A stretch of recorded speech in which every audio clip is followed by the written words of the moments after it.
বুঝছেননি? এখন বর্তমানে রাজনীতির নামে আপনার দেখা যায় ইমান বিক্রি হচ্ছে।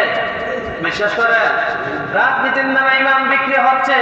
বড় বড় নেতারা গিয়ে দুর্গা পূজার ওই যে জায়গায় তারা পূজা করে, যে জায়গায় তারা প্যান্ডেল বাঁধছে, যে জায়গায় তারা আপনার মূর্তি পূজা শিরিক করে সেজদা দেয়, এই জায়গার মধ্যে গিয়া তাদের সাথে মিলিত হইয়া এক কুলাঙ্গারে দেখলাম ফেসবুকের মধ্যে কিছুক্ষণ আগেও দেখছি যে সে বলতেছে রোজা পূজা নাকি বাংলাদেশে এক লগে চলতো।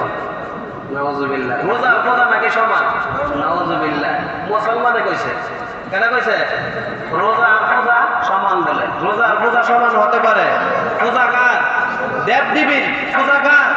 দেবদেবীর। তারা নিজে পূজা বানায়া নিজেই সেজদা করে, আবার ওই দোলারে কি করে? পানি চুবাইয়া ভাঙ্গে, ঠিক না?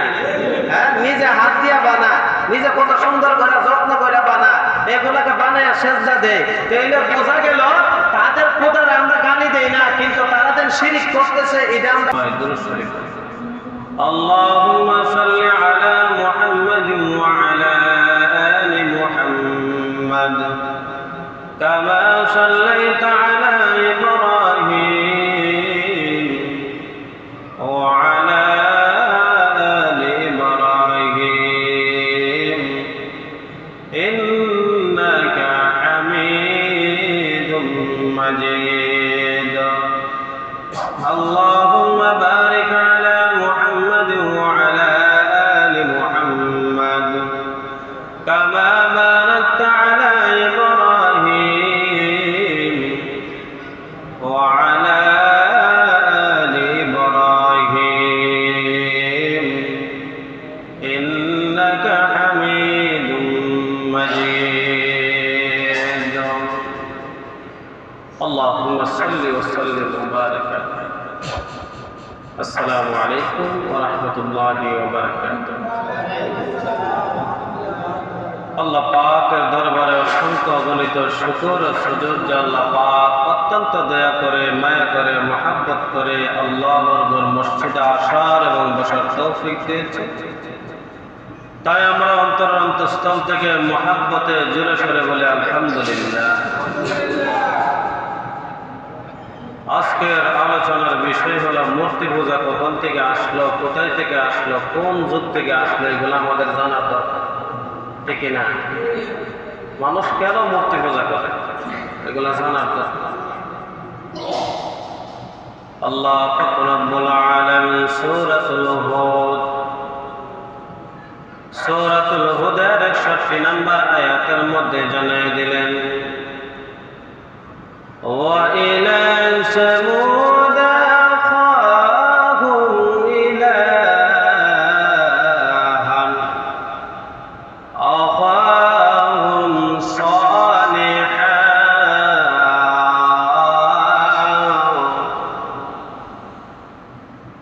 আল্লাহর নবী হযরত সালেহ আলাইহিস সালাতু ওয়াস সালামকে একটা কওমের নাম ছিল সামুদ।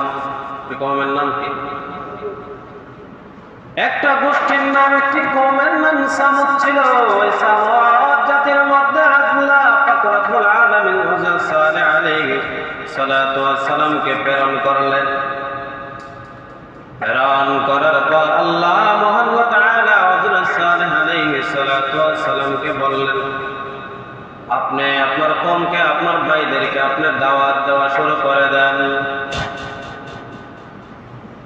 দাওয়াত দেওয়া শুরু করে দেন। হযরত সালেহ আলাইহিস সালাতু ওয়াস সালাম দাওয়াত দিলেন, ক্বালা ইয়া কওমি ইবুদুল্লাহ মা লাকুম ইলাহিন গায়রু। হযরত সালেহ আলাইহিস সালাতু ওয়াস সালাম বললেন, হে আমার কওম, হে সামুদ জাতি তোমরা শোনো, ক্বালা ইয়া কওমি ইবুদুল্লাহ, এক আল্লাহর ইবাদত করো, ইলাহিন গায়রু, এক আল্লাহ ছাড়া তোমাদের অন্য কোনো সত্য ইলাহ নাই। এক আল্লাহ ছাড়া সত্য কোনো ইলাহ নেই। আল্লাহ ছাড়া আর কোনো তোমাদের খোদা নাই, তোমাদের উপাস্য নাই, তোমাদের খোদা আর কোনো নাই। সামুদ জাতি হযরত সালেহ আলাইহিস সালাতু ওয়াস সালামকে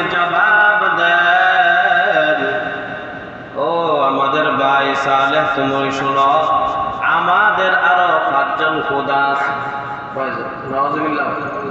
কয়জন খোদা? আমাদের 5 জনের খোদার ইবাদত আমরা করি। 2টা বর্ণনা হযরত নূহ আলাইহিস সালাতু ওয়াস সালামের সময় একটা বর্ণনা হয়েছিল। 2টা বর্ণনা, একটা হযরত নূহ যখন বন্যা হয়েছে আগের একটা বর্ণনা আছে, এর পরের একটা বর্ণনা আছে। এর আগের বর্ণনাটা হলো মজবুত, এর আগের বর্ণনাটা হলো সহিহ মনে হইল। আর জান্নাত হযরত সালেহ আলাইহিস সালাতু ওয়াস সালাম যখন তাদেরকে দাওয়াত দিল, তারা বললেন আমরা 5 খোদার ইবাদত করি, এক খোদার ইবাদত আমরা করি না। হযরত সালেহ আলাইহিস সালাতু ওয়াস সালাম বললেন, তোমরা কোন কোন 5 খোদার ইবাদত করো? কোরআনুল কারীমের একটা আয়াত আমার আল্লাহ জানিয়ে দিলেন। 29 নম্বর পারা 12 নম্বর পৃষ্ঠার 71 নম্বর সূরা এবং 23 নম্বর আয়াতের মধ্যে জানিয়ে দিলেন, ওয়াদ্দান সুআল ওয়া ইয়াউসা ওয়া ইয়াউকা ওয়া নাসরা। আমরা এই 5 জনের ইবাদত করি। ওয়াদ্দুন সুআউন ওয়া ইয়াউসুন ওয়া ইয়াউকা ওয়া নাসরা, এই 5 জনের ইবাদত করি, 5 জনকে ইবাদত এবং খোদা আমরা মানি। হযরত সালেহ নবী বললেন, তোমরা 5 জন খোদাকে মানো, ওই খোদাগুলো কোথায় থেকে আসলো? তোমরা তাদের মূর্তি পূজা করো। বলে, আমরা যখন হযরত নূহ পয়গম্বর যখন দুনিয়া থেকে চলে গেলেন, তার আগ মুহূর্তে 5 জন আল্লাহর ওলি ছিল, বড় বড় ওলি ছিল। তারা যখন দুনিয়াতে ছিল, আমরা যখন আল্লাহর ইবাদত করতাম, তখন ইবাদতের মধ্যে মজা পাইতাম।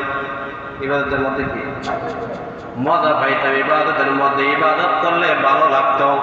কিন্তু তারা যখন এক এক করে 5 জন আল্লাহর ওলি দুনিয়া থেকে বিদায় হয়ে গেছে, আর আমাদের ইবাদত করতে ভালো লাগে না, ইবাদত করতে মজা লাগে না, তখন তারা বলল, তারা কান্নাকাটি শুরু করলো। 5 জন যখন ওলি চলে গেল, ইবলিস শয়তান এসে তাদেরকে বললেন, তোমরা কেন কান্না করো?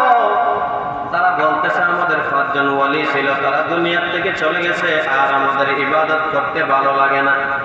ইবলিস শয়তান বলে, যদি তোমাদের 5 জনকে আমি ছবি আকারে, আকৃতি আকারে যদি তোমাদের সামনে উপস্থিত করতে পারি, তোমরা কি ইবাদত করবে?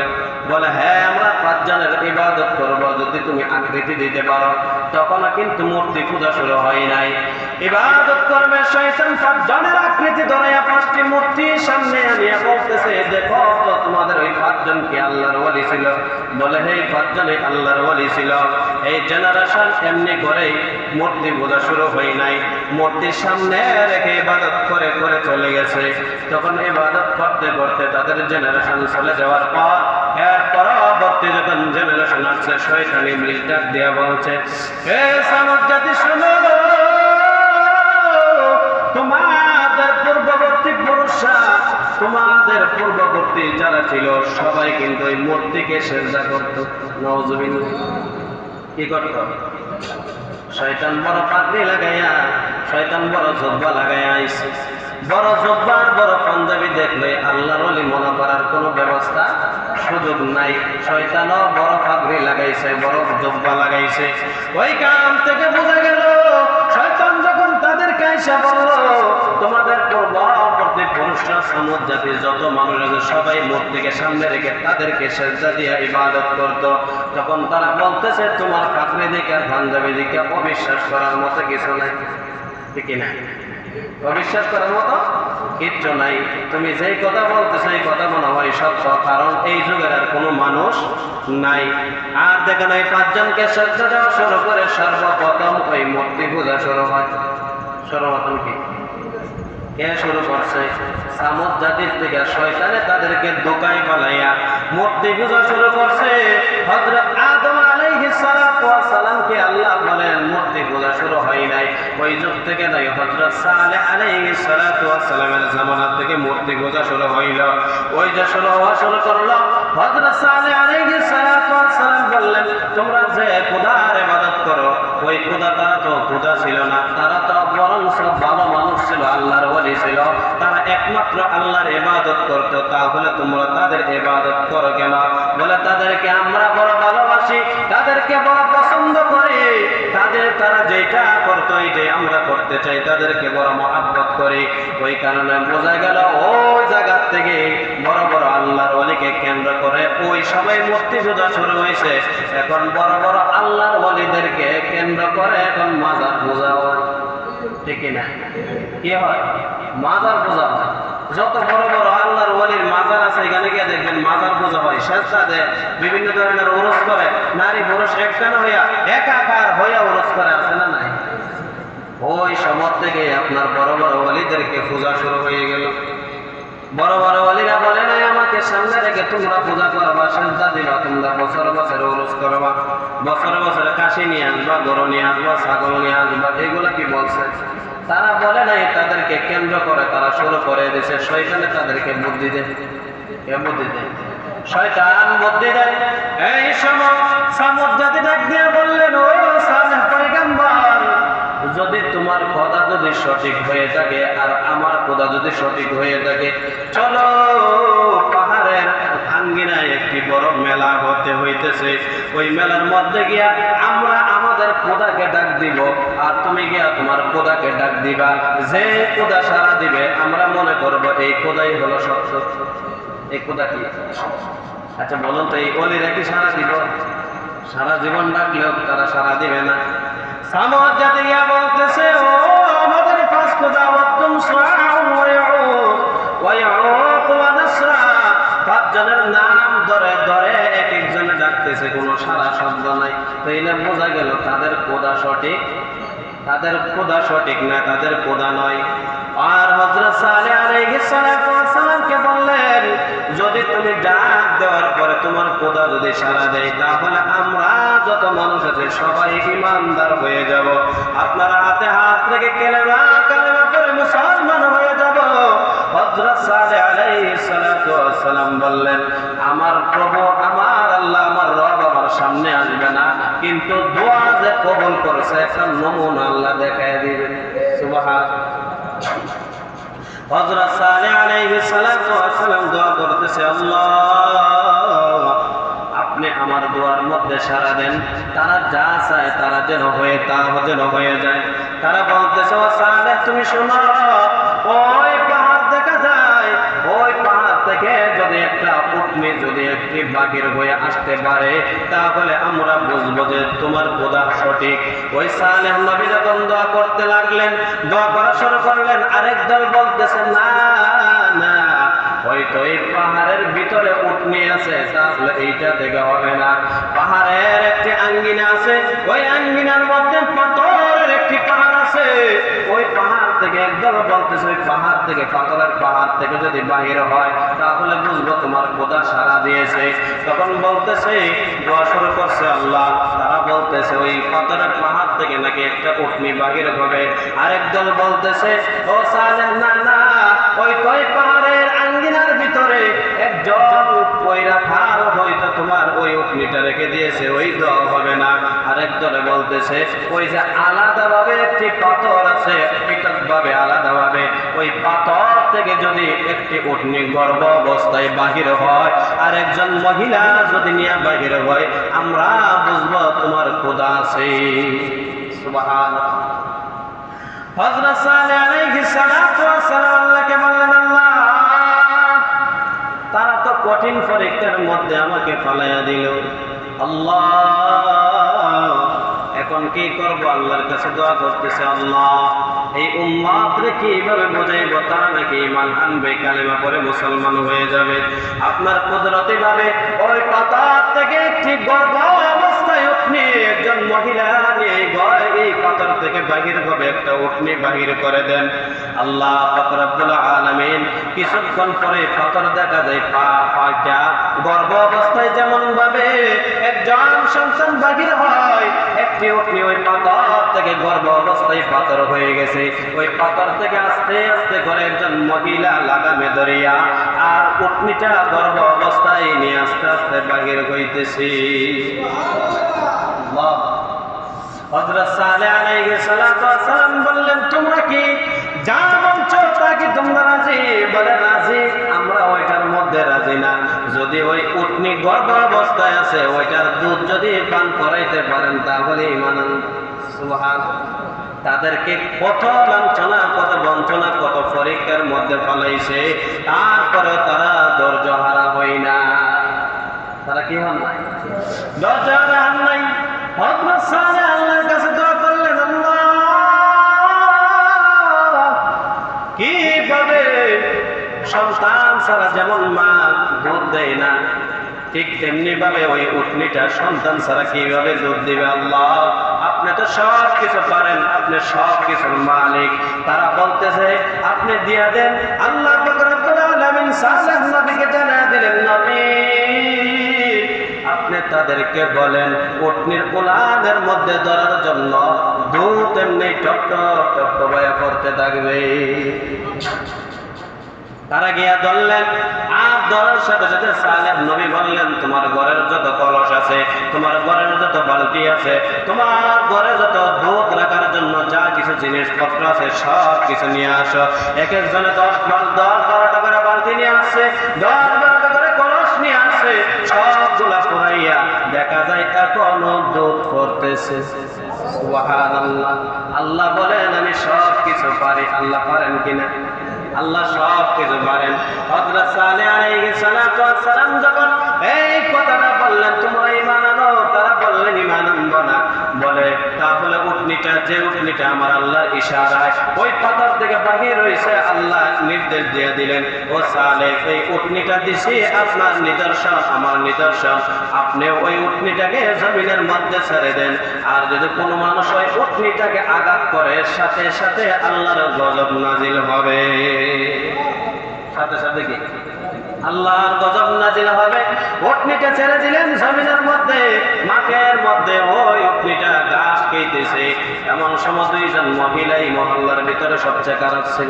কয়জন খারাপ কাজ করত? আর দুইজন পুরুষ ওই দুইজন মহিলার কাছে গেছে। যাওয়ার পরে গিয়া বলতেছে আমরা খারাপ কাজ করতে চাই। মহিলা দুইজন বলতেছে খারাপ কাজ করার আগে আমরা দুইজনের একটা কাজ করে দেখি। কে বলতেছে? মহিলা বলতেছে, দুইটা পুরুষরা বলতেছে যদি খারাপ কাজ করতে চাও তাহলে আমাদের কাজ একটা করে দিতে হবে। বলে তোমাদের কি কাজ? অনেকে আছে দেখবেন নিজের স্বার্থ হাসিল করার জন্য অন্যের ক্ষতি করতেও তারা দ্বিধাবোধ করেন, ঠিক কিনা? নিজের স্বার্থ হাসিল করার জন্য ওই দুইজন পুরুষ ডাক দিয়া বললেন, ওই দুইজন মহিলাকে তোমার কি কাজ? বলে কাজ আছে, বলে আল্লাহ পাক রব্বুল আলামিন সালেহ আলাইহিস সালাতু ওয়াস সালামকে একটি উটনি দিয়েছে। ওই জমিনের মধ্যে, মাঠের মধ্যে ঘাস খায়। ওই উটনিটা যদি তোমরা হত্যা করতে পারো তাহলে আমরা তোমাদের প্রস্তাবে রাজি। বলেন নাউজুবিল্লাহ। ওই উটনিটাকে জবাই করার জন্য এবং হত্যা করার জন্য ওই দুইজন পুরুষ বাহির হয়ে গেছে। গিয়া 10 জন লোক ছিল, তারা ডাকাত দল। তারা মানুষ হত্যা করতো টাকার বিনিময়ে। কিসের বিনিময়ে? টাকার বিনিময়ে মানুষ হত্যা করত। হত্যা করে ওই দুইজন লোক ওই 10 জন ডাকাত দলের মধ্যে গিয়া বলতেছে তোমরা যদি আমরা একটা কাজ করে দিতে পারো টাকার বিনিময়ে। তারা বলতেছে টাকা দিলে যে কোনো কাজ করতে আমরা রাজি আছি। সমাজের ভিতরে দেখবেন যত নিম্ন শ্রেণীর কাজ আছে টাকার বিনিময়ে করে, ঠিক কিনা? টাকা দিলে দেখবেন একবারে যে কাজটা মনে করেন শরীয়ত বিরোধী, যে কাজটা মনে করেন ইসলাম বিরোধী, যে কাজটা মনে করেন সমাজ বিরোধী, যে কাজটা মনে করেন কোরআন বিরোধী, যে কাজটা মনে করেন হাদিস বিরোধী, এই কাজ করতেও তারা দ্বিধাবোধ করে না। এরকম আছে না? না। ওই 10 জন ডাকাতের লোক ডাক দিয়া বলতেছে তোমরা যদি টাকা দাও আমরা এই কাজটা করতে রাজি। বলে হচ্ছে সালেহ আলাইহিস সালাতু ওয়াস সালামের উটনিটা তোমরা হত্যা করবা, এর বিনিময়ে তোমাদেরকে টাকা দেওয়া হবে। এই রাত্রে তারা পরিকল্পনা করলেন, করার পরে উটনিটার উপর আঘাত করলেন, হত্যা করে দিলেন। সকালবেলা সবাই গিয়ে দেখতেছে উটনিটা মৃত্যুবরণ করছে। উটনিটাকে হত্যা করে দিয়েছে কে যেন রাত্রে। সবাই কবর করতেছে, মনে হয় আল্লাহর গজব নাজিল হবে। সালেহ আলাইহিস সালাতু ওয়াস সালাম উটনিটাকে দেখে বলতেছে, ও পয়গম্বরের দল তোমরা শোনো, ও সামুদ জাতিরা তোমরা শোনো, এই মুহূর্তে আল্লাহর গজব আসতে পারে। এখনো স্বীকার করে বেলা তোমরা কে এটাকে হত্যা করেছ? কেউ স্বীকার আসে না। এই রাত্রে বলার পর অন্য রাত্রে হযরত সালেহ আলাইহিস সালাতু ওয়াস সালাম বলতেছে তোমাদের উপরে আগামী দিন আল্লাহর পক্ষ থেকে গজব আসবে। তার পক্ষ থেকে তোমরা অপেক্ষা করো। তোমরা কি করো? অপেক্ষা করো। আল্লাহর পক্ষ থেকে গজব নাজিল হবে। শুধু গজবই নাজিল হবে না, তোমাদের গজব নাজিল হওয়ার আগে তোমাদের কিছু কালার পরিবর্তন হবে। তোমরা দেখবা এই রাত্রে যখন তোমাদের সূর্য উঠবে সকালবেলা, তোমরা দেখবা তোমাদের চেহারাগুলো একবার সবার চেহারাগুলো সাদা হয়ে গেছে। সবার চেহারা কি সাদা হয়ে গেছে। কিছুক্ষণ পরে দেখবা তোমাদের সকলের চেহারা হলুদ অথবা লাল হয়ে গেছে। তবে সবাই যখন রাত্রে শেষ হয়ে গেলে সকাল হয়েছে, একজনের দিকে একজনের তাকায় ফিরে তোর চেহারা একবারে সাদা হয়ে গেছে। একজনের বেলা আরেকজনের চেহারা করেছে, কিন্তু কেউটা কেউ বিশ্বাস করে না। এই সময় কিন্তু আয়না আবিষ্কার হয় নাই। এই সময় কি হয় নাই? আয়না আবিষ্কার হয় না। একজনের কথা একজনে বিশ্বাস করে না বোধহয়, ওই সময় আপনার আয়না আবিষ্কার করছে। তারা কি আবিষ্কার করছে? নিজের চেহারা কি দেখার জন্য, নিজে দেখার জন্য আয়না আবিষ্কার করে দেখতেছে, না রে ঠিকই আছে। সালেহ নবী যে কথা বলছে সাদা হবে হলুদ হবে, এই কথাটাই সত্য। তারা এই রাত্রে তারা কল্পনা করছে যে সালেহ নবীকে হত্যা করবে। নাউজুবিল্লাহ। কাকে হত্যা করবে?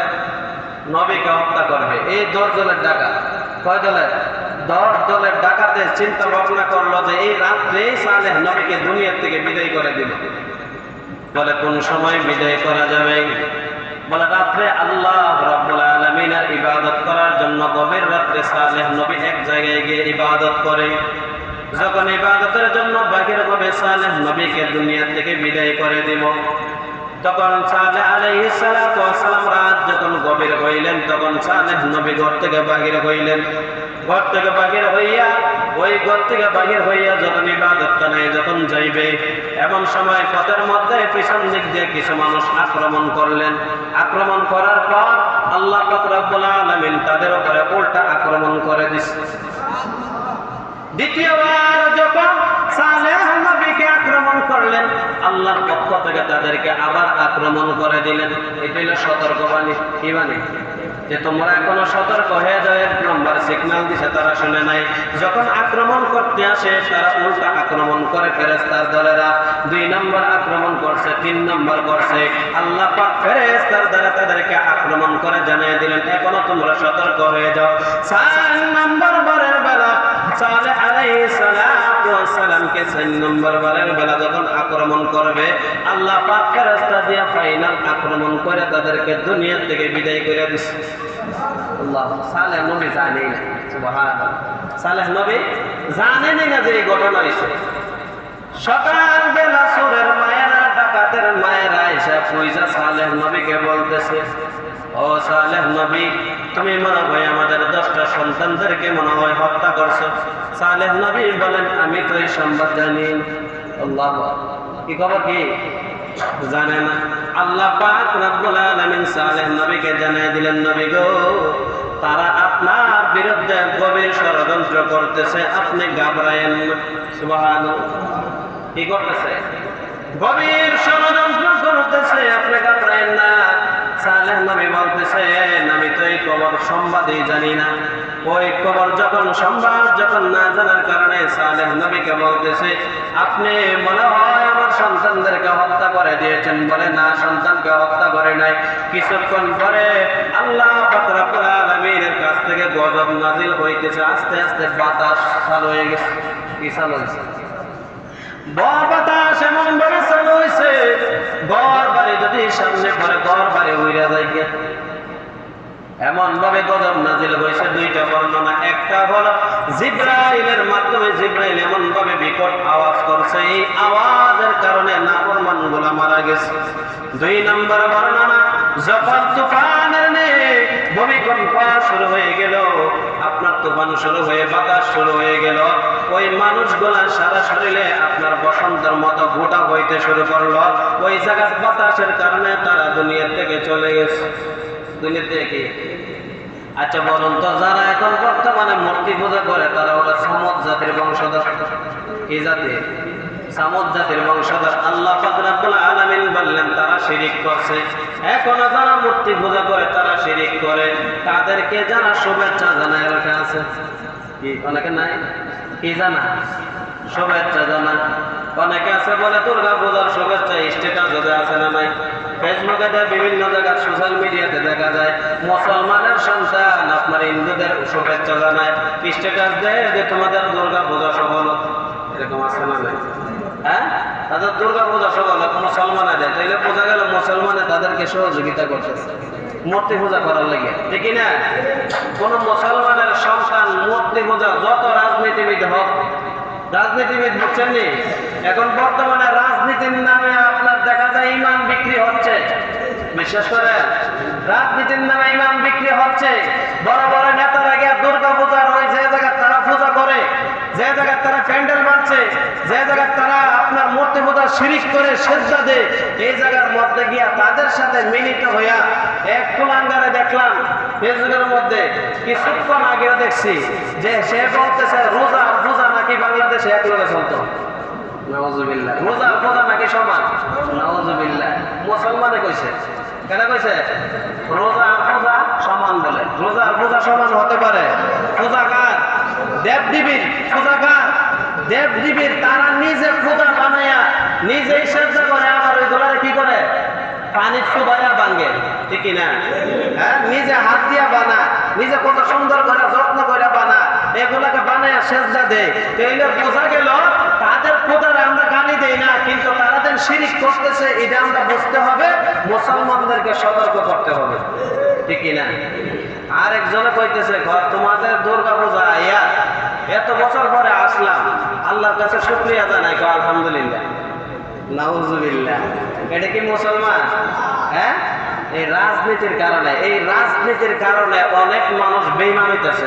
বিশেষ করে নিজে গিয়া বাবা আলহামদুলিল্লাহ, আচ্ছা কোন জায়গাতে আলহামদুলিল্লাহ, কোন জায়গাতে নাউজুবিল্লাহ, কোন জায়গাতে সুবহানাল্লাহ, কোন জায়গাতে ইনশাআল্লাহ নিজেও জানে না, ঠিক না?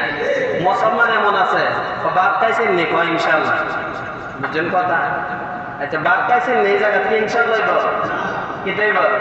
আলহামদুলিল্লাহ। কি বল? আলহামদুলিল্লাহ। কেউ রাত্রে ঘুম হয়েছে নি, আলহামদুলিল্লাহ কইবেন, অনেকে কষ্ট সুবহানাল্লাহ। এরকম আছে না নাই? উল্টা পাল্টা বয়ালা মুসলমান, এরকম আছে না নাই? তাইলে বোঝা গেল রাজনীতির একটু আগেও আমাদের গ্রামে চলছে এখন বর্তমানে যে রাজনীতির আসলে করার নাই, এই রাজনীতি তারা শুরু করছে।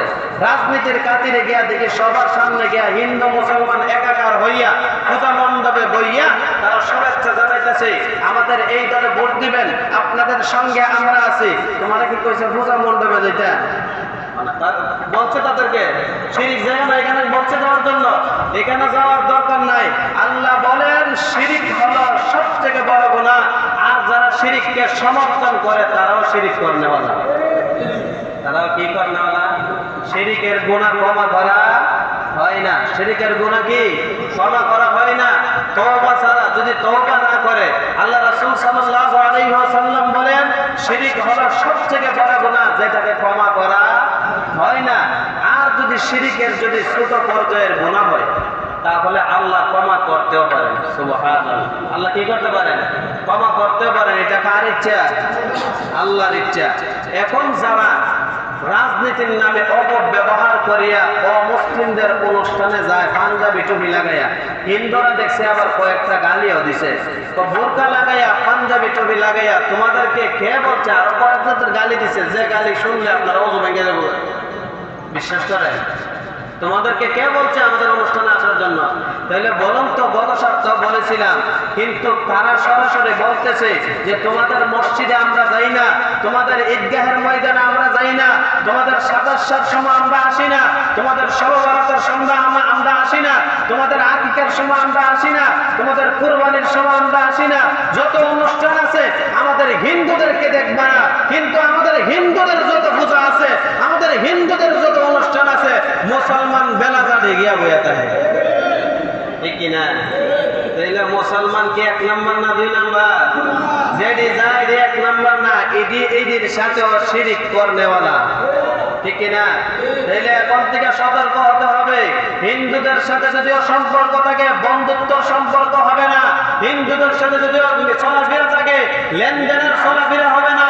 তাদের সাথে বন্ধুত্বের মতো চলা যাবে না, তাদের সাথে এমনি চলাফেরা করা যাবে, কিন্তু অন্তরে তাদেরকে অন্ততপক্ষে ঘৃণা করতে হবে। কারণ তারা আমার আল্লাহর সাথে আমার রবের সাথে শিরিক করে, ঠিক না? হ্যাঁ, যে রাজনীতির কারণে পূজা মণ্ডপে যায়, এই রাজনীতিবিদকে আমরা পছন্দ করি না, এই রাজনীতির দলকে আমরা সাপোর্ট করি না, ঠিক না?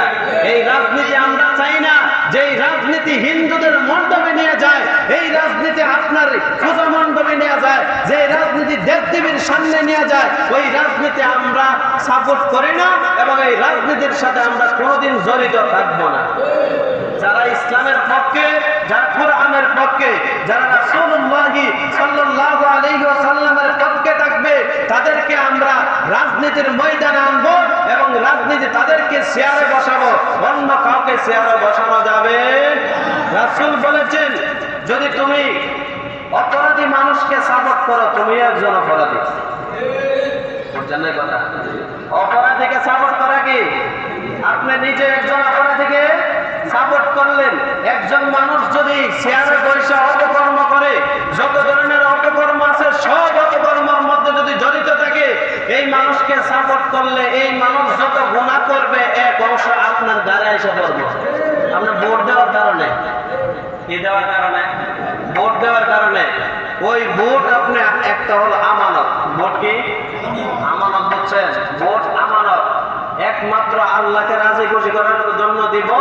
যারা সুন্নত আছে, যারা আল্লাহর আইন মানে, সুন্নত লেবাস আছে, তাদেরকে আমরা ভোট দিব, অন্য কাউকে ভোট দেওয়া যাবে না। আর যারা নেক কাজ করে, তাদেরকে নেক কাজের সহযোগিতা করো, আপনি নেককার। আপনি কি নেককার? আল্লাহ যেন আমাদের সবাইকে এক হয়ে নেক কাজ করার মতো তৌফিক দান করেন। সকলে বলি আমিন। ওয়া আখিরু দাওয়ানা আলহামদুলিল্লাহ।